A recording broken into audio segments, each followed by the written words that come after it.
Greetings, everybody, and welcome back to Planet Kiss 96. I'm back this week with yet another collection drop video. This one's not going to be nearly as wacky as last week's. If you didn't watch that one, go ahead and watch that now. I'm only going to be wearing one layer of clothing today, but once again, I am rocking a Kiss shirt as always. But yeah, today's video is going to be a little more tame. I'm going to show off something that I feel like every collector of any kind wants to see. Just a good one to get out of the way. So yeah, this week I'm going to show off all my Kiss vinyl records. Obviously, my collection is nothing special. I only have, one copy of, maybe half the discography, but I still thought this would be fun. And again, this is just like a little time capsule to kind of show like where I started this channel, and then maybe in a year from now we can look back. Maybe I'll have a few more vinyls and we can kind of do a comparison, whatever we feel like doing when the time comes. Either way, my point is I just wanted to show off my Kiss vinyls today, so that's what we're gonna do.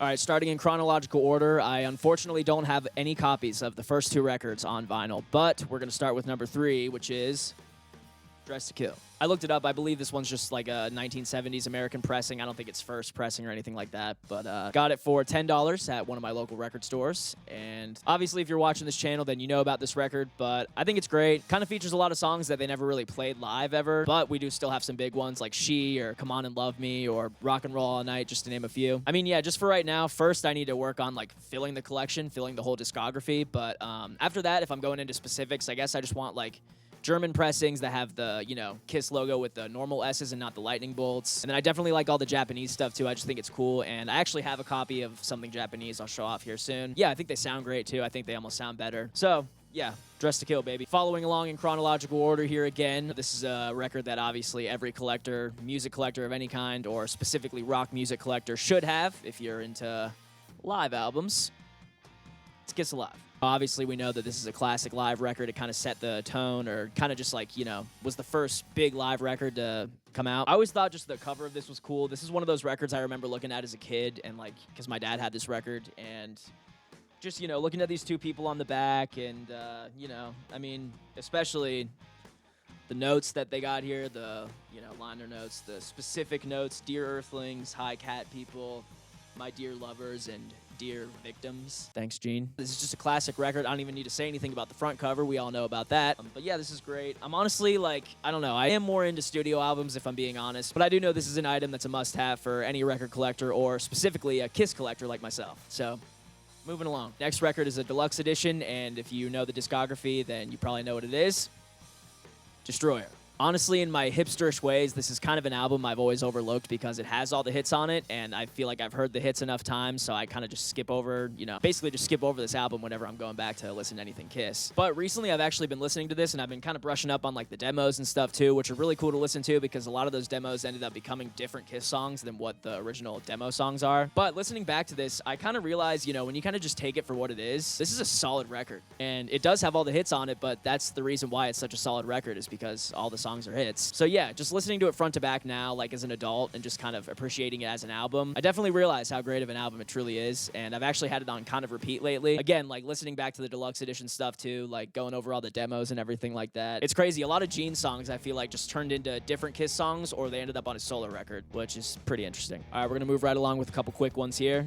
These are especially nothing fancy. I think these are just recent copies that I've gotten for Christmas or birthdays or whatever. Rock and Roll Over. Yeah, dude.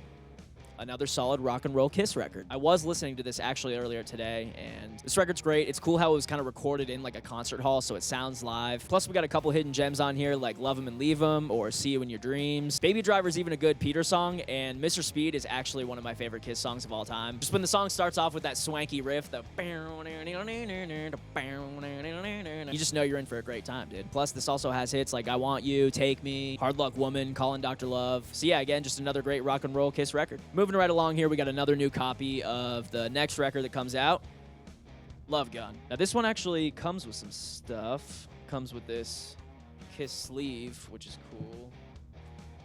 And then there's a little order form in here as well for hot goods from the Supply Depot.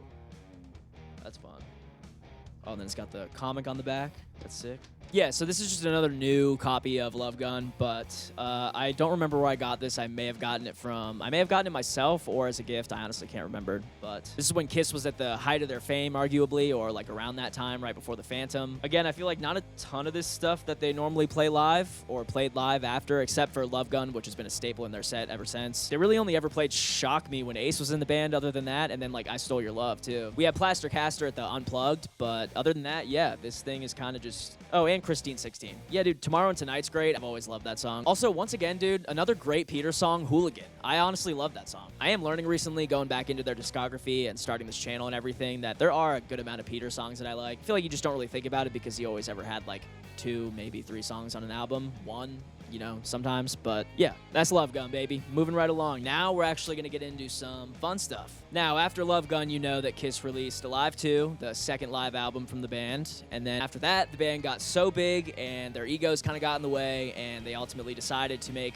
4 records. And I have those 4 records in my hands right now. And these are picture disc copies of Ace, Paul, Peter, and Gene Simmons records. Now, I gotta be honest, coming out of collection retirement and getting back into this stuff, solo album stuff is stuff that I am looking for right now. I am really just looking for anything from like 78 to, you know, 82, and then obviously 96, because that's the year I was born, and that's the reason there's the number on the channel. I've always loved the solo records. I think they're great. The artwork is classic. I mean, what else do you need to know? I do want to make a detailed video on this in the future, but I will just say for right now, my ranking goes, Ace's album is the best. It's just 9 songs by Ace that, you know, nobody had ever heard him sing at the time, so it's just fresh. Paul's is the second best. Paul just knows how to write a hit, and it's just 9 hits in a row. Gene's is third because it just kind of has to be third because it's kind of the closest to, you know, Paul and Ace's albums, minus all the orchestration and stuff like that. And obviously last is Peter's because, I mean, it's good. It's just, I don't know, mostly forgettable, I guess. There's at least a few songs on Gene's album that, like, I could listen to again and again, but that's just my ranking of all 4. I feel like it doesn't really differ from, you know,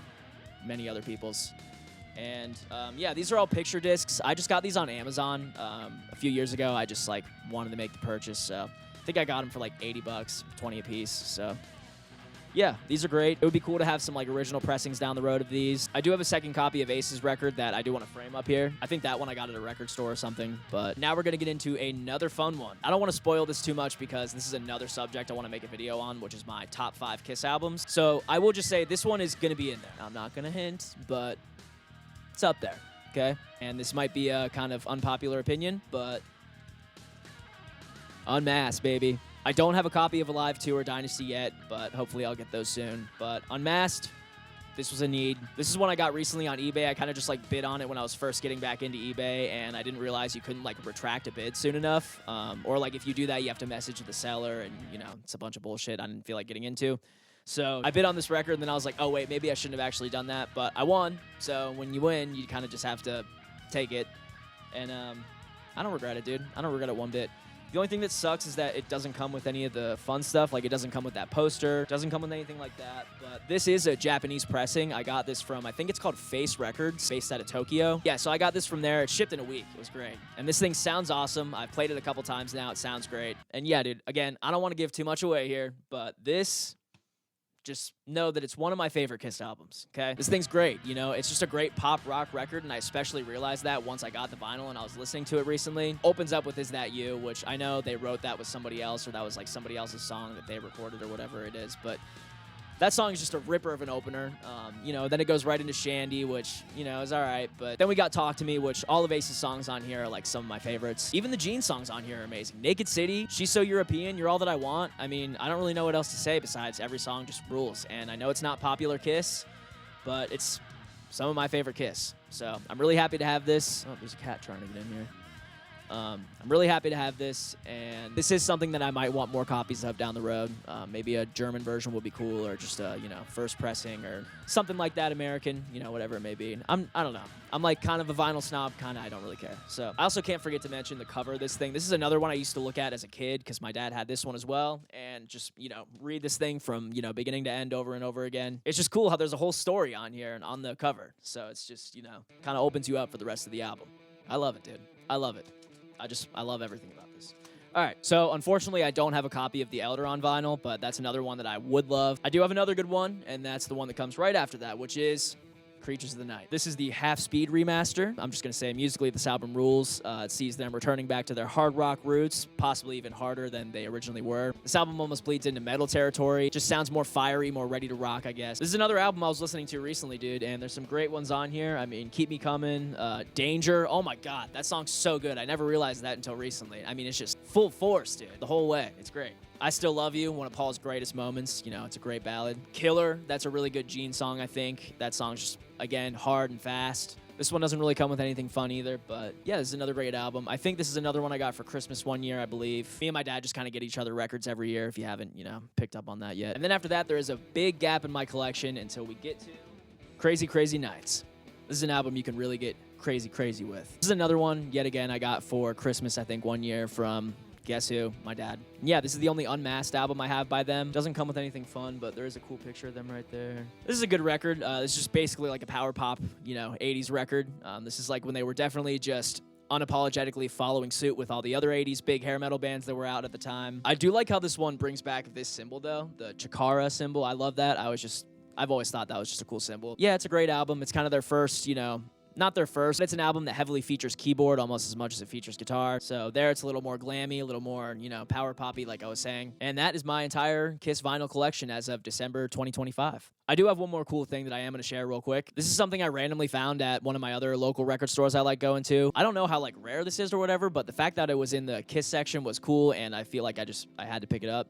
It's $25 for this one song, but this is a Thrills in the Night radio promotional copy, not for sale.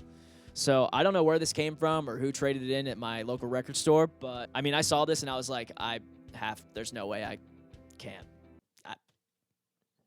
You know how it goes, KISS Army. So, I mean, I played this once just to, you know, make sure it plays. I just wanted to hear how it sounded just out of curiosity, but this is something I'm definitely going to frame once I finally, you know, get off my lazy ass and get myself a 12x12 frame. But yeah, this is really cool. I just like, again, I saw this in the KISS section. I was like, dude, have to get it. This song's from Animalize, if you don't know that. Their second album where they took the makeup off. And this song rules. I always thought it was kind of weird how, like, I'm pretty sure the drum beat in that song is, like, on the floor tom instead of the snare, which I think that's a kind of peculiar choice for, you know, any kind of song. But it was cool, and it's original, and just kind of one of those things you notice after you listen to it or watch the music video. And that, for real, is my entire KISS vinyl collection. So, again, I do have a lot of space to fill in this here as far as vinyls go, at least. My CD and tape collections are even worse.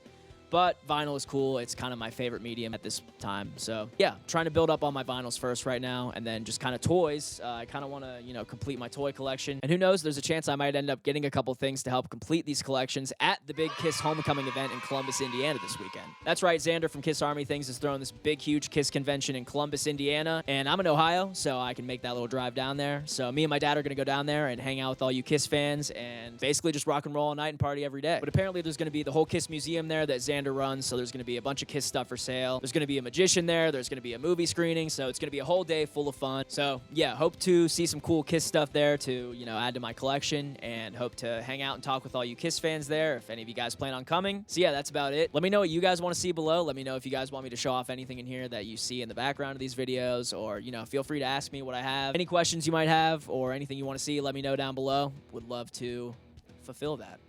So thank you guys for watching this. Follow the Instagram again. That's where I'm much more active. I try to post daily on there. And yeah, rock and roll all night, party every day. Ace forever. Planet KISS signing off.